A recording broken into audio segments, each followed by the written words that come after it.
आओ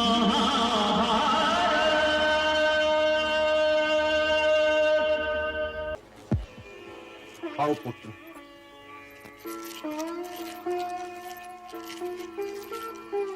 भ्राताश्री, ये मेरा पुत्र घटोत्कच है।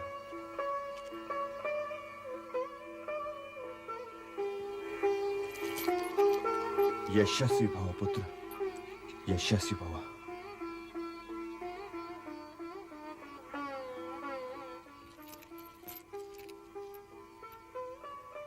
कीर्तिवान भव।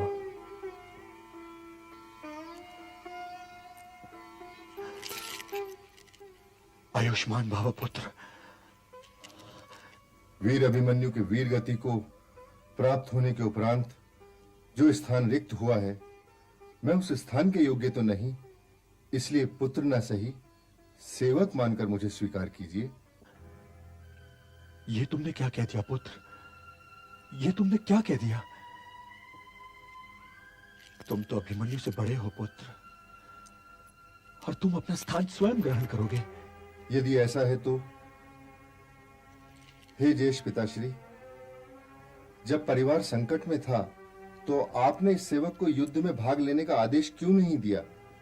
मैं मानता हूं कि मेरी माता क्षत्राणी नहीं है, किंतु जो तुम जैसे महावीर को जन्म दे वो आदरणीय नारी क्षत्राणी ना भी हो तब भी क्षत्राणी ही है, क्योंकि नागफनी के पौधे पर चमेली का फूल तो नहीं आ सकता।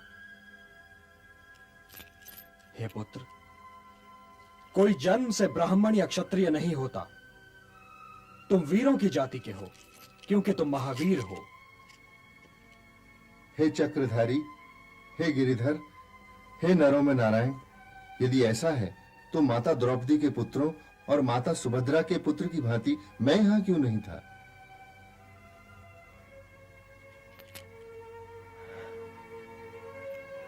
हे पुत्र, सबके आने और जाने का एक उचित समय होता है। तुम यहां ठीक समय पर आए हो। और हे महावीर, भारतवर्ष के भविष्य के लिए तुम सदैव आदरणीय रहोगे, और क्षत्राणियों के पुत्र तुम्हें सदैव आदर सहित प्रणाम करते रहेंगे। तुम भारत हो, और भरतवंश कभी तुम्हारा ऋण नहीं चुका पाएगा। प्रणाम।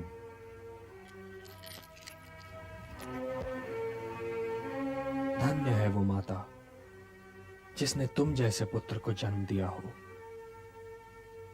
मैं वासुदेव कृष्ण उन्हें प्रणाम करता हूं।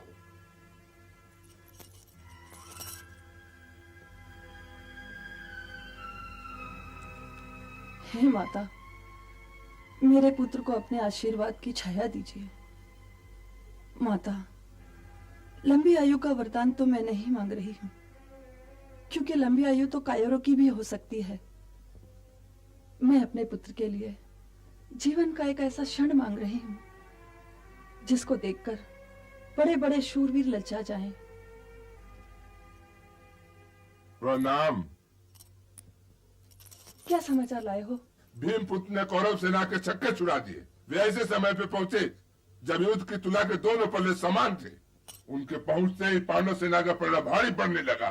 उनके वाहनों ने आचार्य द्रोण और दानवीर कर्ण तक को घायल किया।